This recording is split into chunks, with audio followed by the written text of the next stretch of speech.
Hello everyone and welcome back to another video of gaming news where we cover all kinds of things.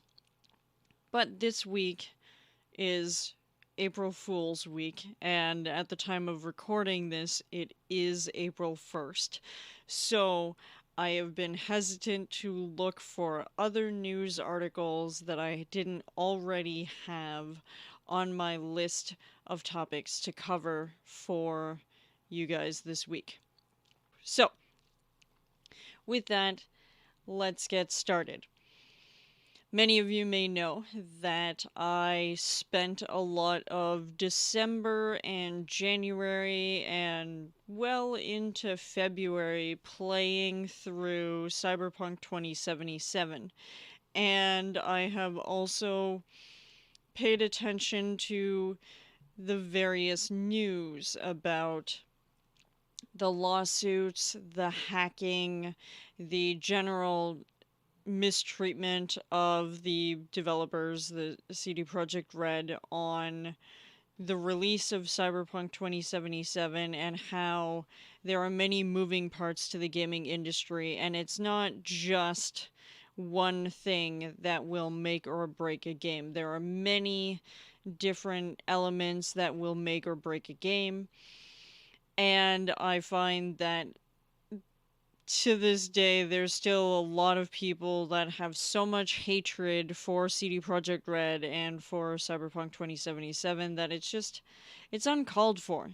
Like, honestly, just calm the fuck down. I mean, it's just a game.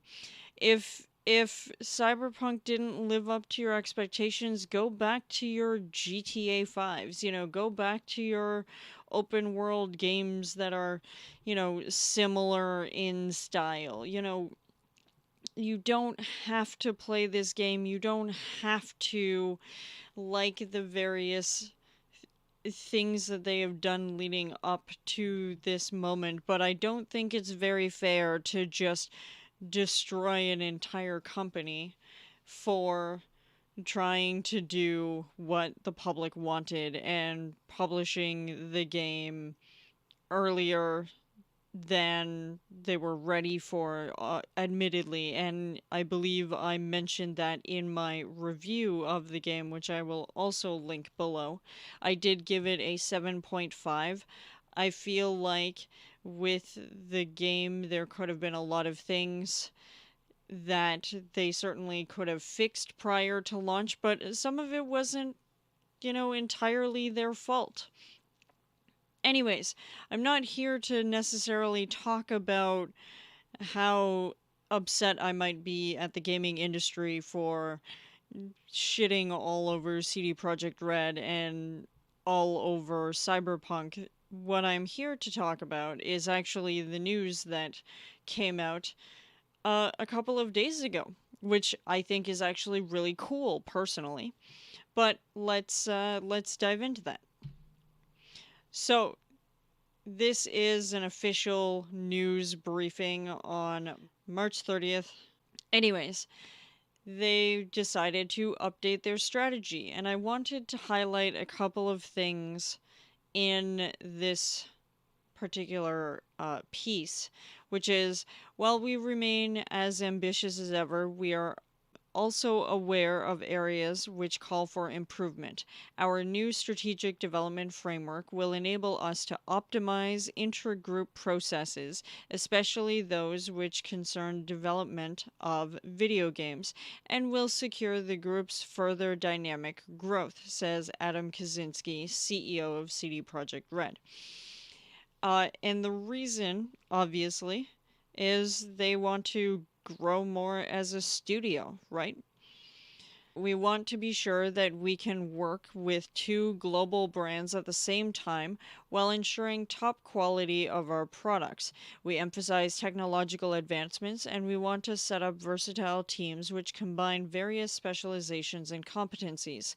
These teams will be further assisted by a cross-projects group of experts who, owing to their expertise, can contribute to key aspects of development. All these changes aim to enable us to work on multiple AAA games and expand expansions in parallel starting in 2022, says Powell, the CTO and head of production at CD Projekt Red. CD Projekt Red also intends to change the way in which it communicates with the world and promotes its games. Future marketing campaigns will be much shorter, with promotional content released closer to the actual release of the given game, presenting its operation on all supported hardware platforms. The company is also rethinking its approach to announcing new projects. Each year, CD Projekt will publish a new roadmap detailing plans for the coming quarters. This is actually kind of good. This is huge. This is more in line with what the public wants. Is a lot of the criticism from CD Projekt Red and for Cyberpunk came out of the fact that it was hyped up for so long and hyped up so dramatically that when the product was released, a lot of people felt disappointed, they felt lied to, and that is completely uncool. And then for Sony to just sit there and go, haha, we're gonna make sure you don't, make money and you don't make sales because we're gonna remove your game from our stores entirely. Now they've lost ass tons of sales. So the fact that they are looking to change the way that they market, make sure that everything is up to par before launching their future games is fantastic in my opinion. But it gets better to sort of add on to the fact that they're going to have shorter marketing campaigns and promotional content releasing closer to the actual release of the game. Also, we received this.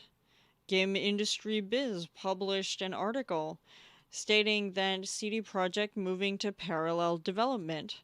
In the wake of Cyberpunk 2077's release, CD Projekt is overhauling its development strategy. The company today announced an initiative dubbed Red 2.0, intended to create a transformation of the studio and a change in the way it develops video games. And what are they talking about? They're talking about expanding. Handling multiple projects at once will require a larger team, and the company said it is ramping up recruitment efforts and looking to more actively pursue mergers and acquisition opportunities.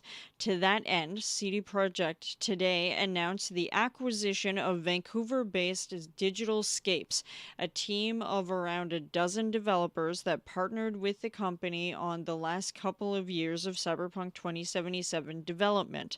Terms of the deal were not disclosed. Digital Scapes will become CD Projekt Red Vancouver, with Marcin Chudi serving as studio head.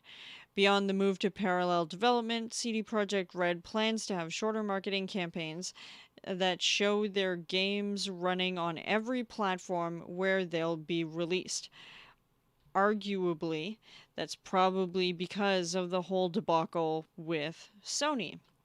So I find it great and interesting that CD Projekt Red, a very well-respected company, at least on the whole, a well-respected company, is expanding and sort of pushing forward past all of those issues that they've sort of incurred because of the strange and strenuous release of Cyberpunk 2077 at the end of last year. So I think this is also good because it's going to open up jobs.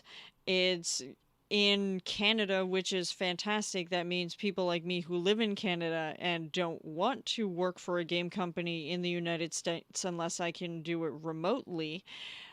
The fact that we have more and more studios in general in Canada gives people options for where they want to go. if they're looking to be in the gaming industry. So this is fantastic. It will help for the job market, and it will help, for Canada and for CD Projekt Red. Now I get it. Some of you have been so let down by the launch of Cyberpunk 2077. And while I absolutely, absolutely love Cyberpunk and am still playing through it and still having a great time, they have done a lot of things. They have had to deal with a couple of class action lawsuits. They've had to deal with the shitstorm that Sony threw at them. They had to deal with a mass company wide hack, which, by the way, fuck you. Like, okay, I get it. You're really pissed off with the launch of the game, but that doesn't mean you should put the lives of literally thousands of people at risk because you, in your little basement or whatever, are unhappy because you had expectations up to here and they did not meet those expectations. Like, who the hell are you?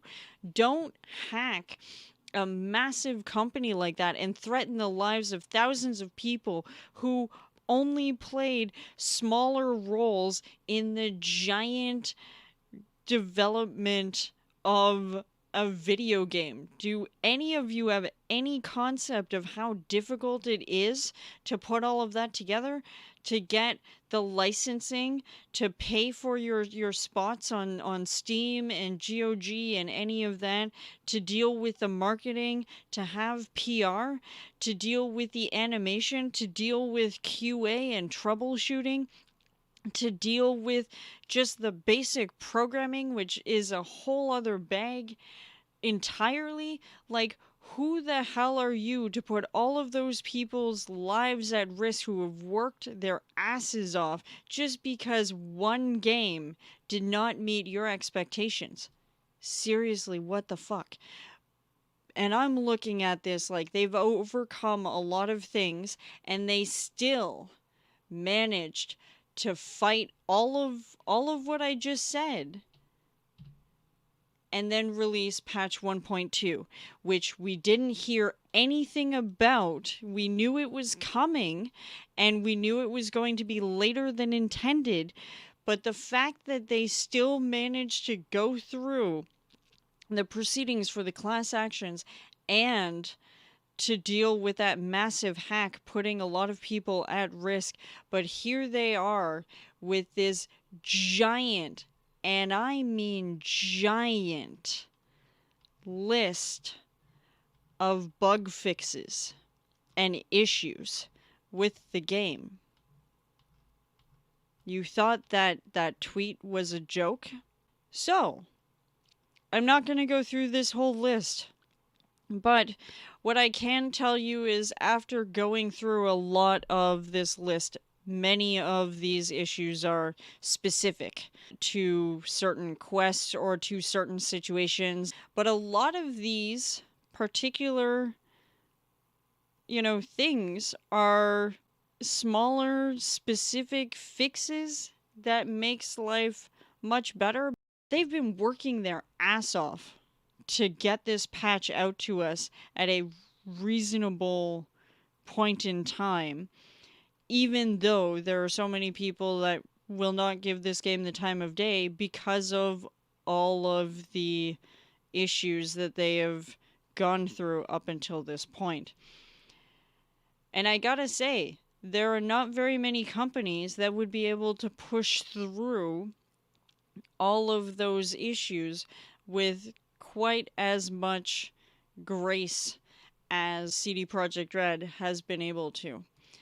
However, there is something sort of sad about this whole thing. Last week I didn't get a chance to cover it, but The Gamer published an article. Senior game designer Andrei Zawadzki is leaving CD Projekt Red, although he didn't mention what he'll work on next. CD Projekt Red has lost Cyberpunk's senior gameplay designer, an employee who worked at the company for the last 8 years prior to his announcement earlier today. Andre previously worked on The Witcher 3: The Wild Hunt as a QA tester before taking over Cyberpunk 2077's game unit. Andre announced his departure on Twitter and thanked all the team for their effort at CD Projekt Red, stressing he worked at the studio for almost 8 years and it was an honor and a pleasure. He went on to give thanks to specific developers at the studio, praising their passion and all the lessons they taught him during that time. And it just goes to show you that the pressure in the game industry is extremely high, and all it takes is for one misstep. Congratulations, gamers. You kinda might have been the reason for pushing the guy out. I'm not saying that that is the reason. I'm just saying it's a possibility that when you are in high stress and you're going through a pandemic and it feels like the world is collapsing around you because our only connection to people right now, if you're smart and you're staying home, is through the internet, through Twitter, through Discord, through Gilded, through all of these different social media platforms, and then to walk away from a job that has given you stability over the last 8 years. It's kind of, well, it's sad. We shouldn't be celebrating the fact that someone decided to leave their job during a very tumultuous time. And here we are, where CD Projekt Red has made leaps and strides, and people are only so strong. So, we'll see what happens. I hope that Andre finds maybe another studio or another position that he absolutely loves and can devote all of his expertise to. And we'll just see what happens in the future. So, the second thing I wanted to talk about today is what I was referring to at the beginning of this video, which is a company that I used to absolutely love, Blizzard. So today, Activision Blizzard announced the promotion of Blizzard Chief Commercial Officer and the Chief Operating Officer, Armin Zerza, to CFO of the whole company. What it did not announce to the public is that it also hired a new Chief Administrative Officer, former Donald Trump administration member Brian Buleto. Activision Blizzard CEO Bobby Kotick informed employees of the hiring in an email which Kotaku has viewed.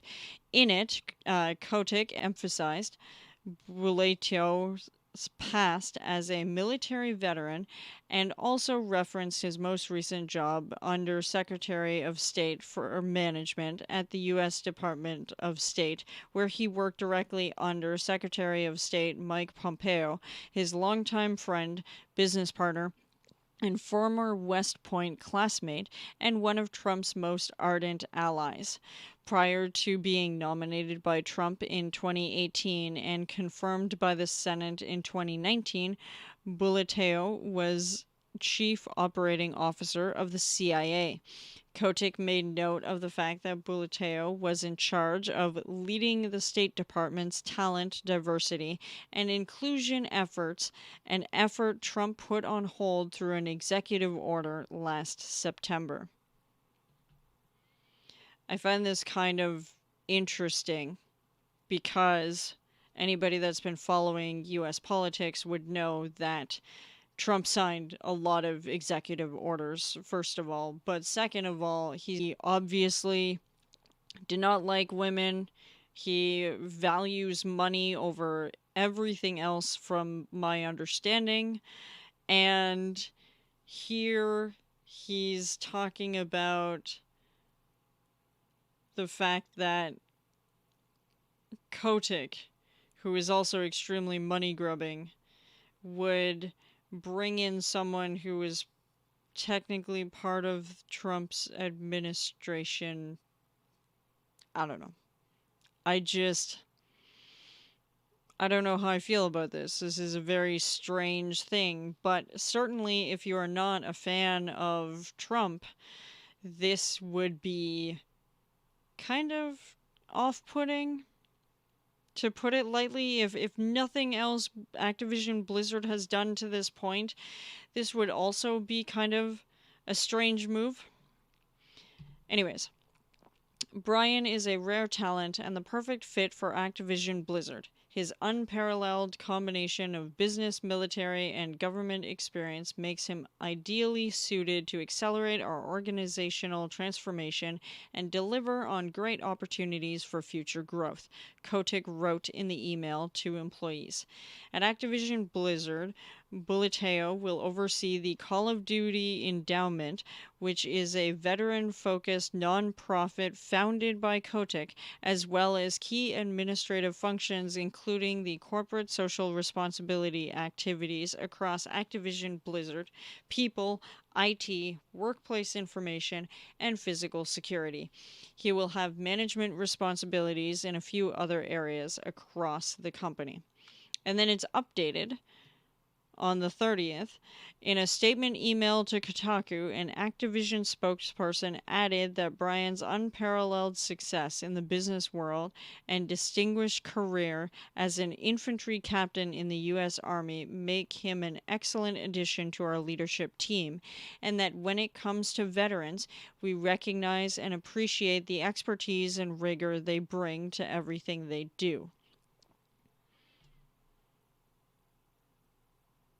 Okay, I'm behind you for hiring someone who has extensive knowledge, and if you want to bring realism and diversity to a very military focused series like Call of Duty, I get that this would make a lot of sense. He's got a lot of very key skills.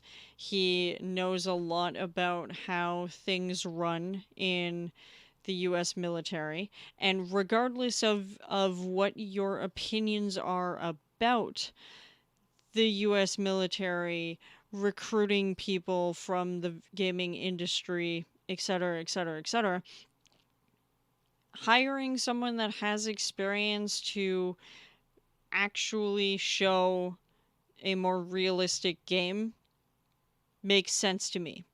Now, I know that immediately a lot of people will go, but Fallujah, which is a travesty in itself. I have been watching the news about that, and it's not my style of game, nor am I highly interested in a US centric video game that shows the suffering of, you know, army personnel for choices that they didn't technically have.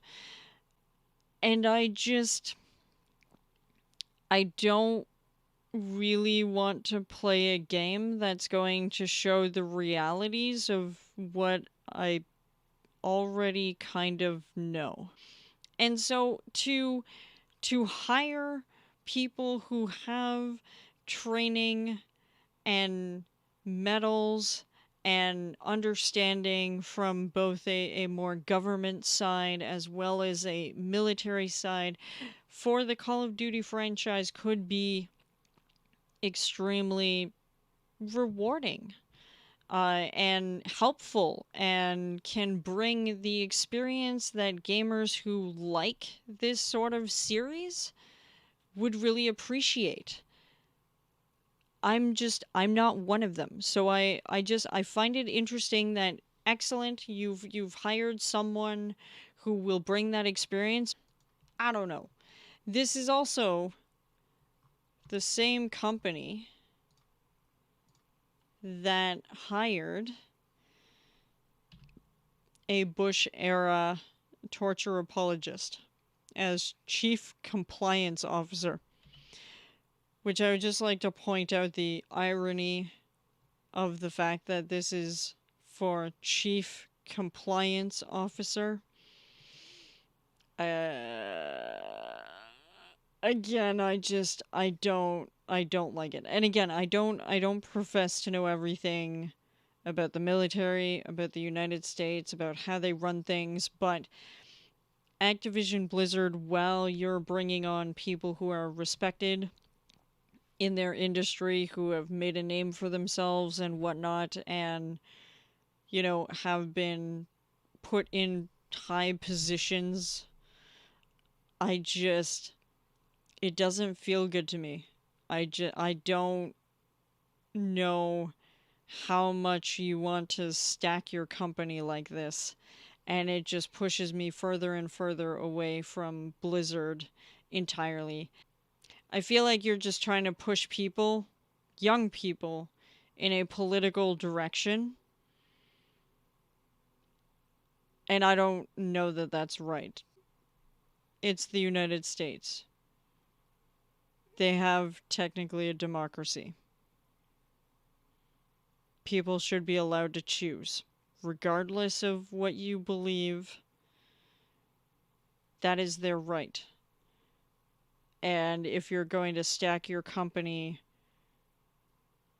with these people working on a very sort of military focused game, while I feel like it will help the franchise in terms of its realism and what gamers want, I also feel like there's going to be a lot more propaganda pushed into it.